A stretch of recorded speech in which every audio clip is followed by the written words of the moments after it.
On pensait avoir eu les fins de match les plus folles hier soir avec le Ghana et l'Égypte. Eh bien, c'était sans compter sur la Gambie et le Cameroun qui nous ont offert une fin de rencontre épique aujourd'hui. L'ascenseur émotionnel incroyable qu'ont pu vivre les supporters de ces deux équipes. C'est le Cameroun qui se qualifie au bout du suspense. On vous retrouve, Cédric Ferreira, puisque vous êtes chanceux, vous y étiez là aussi à ce match-là à Bouaké en fin d'après-midi pour la rencontre. Sinon, la rencontre qui aura marqué peut-être ce premier tour.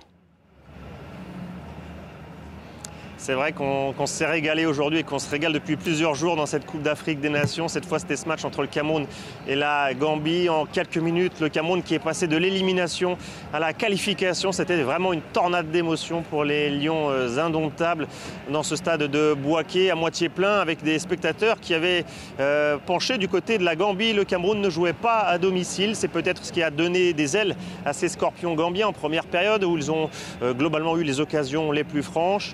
Peut-être piqué au vif, les Lions indomptables. En deuxième période, c'est eux qui ont marqué le premier but avec Karl Toko et Kambi, l'ancien buteur de l'Olympique lyonnais. Mais la Gambie n'a jamais rien lâché, puisqu'on rappelle le contexte. Les deux équipes devaient absolument s'imposer pour espérer une qualification en huitième de finale.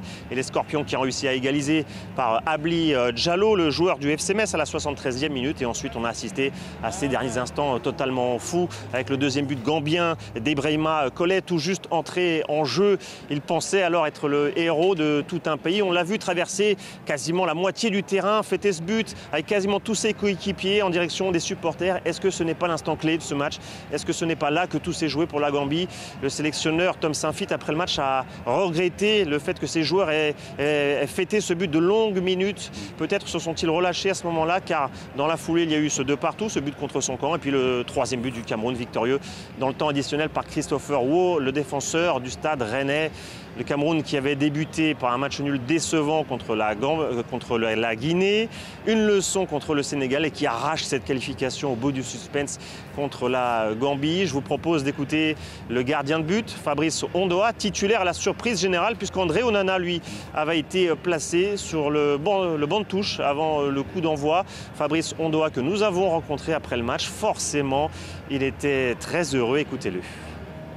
Un sentiment content, d'orgueil, de fierté, d'amour propre. Quand on a encaissé, j'ai vu comment les gars ils voulaient baisser les bras, ils voulaient baisser la tête. Du coup, je me suis d'abord dirigé vers Zambolo, capitaine, pour lui dire qu'il ne faut pas qu'il donne cette image, il faut qu'il se relève, mais que déjà, si on marque les minutes qui suivent, on pourra avoir l'opportunité de marquer ensuite le troisième but. Et c'est ce qui s'est passé. Donc, déjà, il y avait certains joueurs qui voulaient mettre les mains sur les hanches. Et j'ai dit, ça, c'est pas une bonne image. On doit rester debout et croire qu'on va le faire. Pour vos interventions ce soir, et on vous retrouve évidemment demain. C'est important ce qu'il dit Ondoa, qu'il a été voir ses partenaires pour leur dire « faut pas baisser les bras, on peut encore gagner ce match ».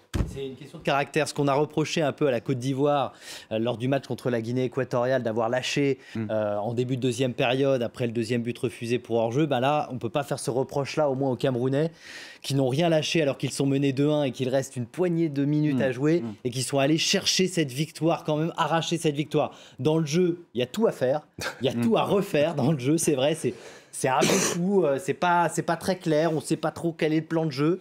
Mais il change tout le temps en plus. En termes de caractère, oui, en termes de caractère, là pour le coup, il n'y a rien à dire.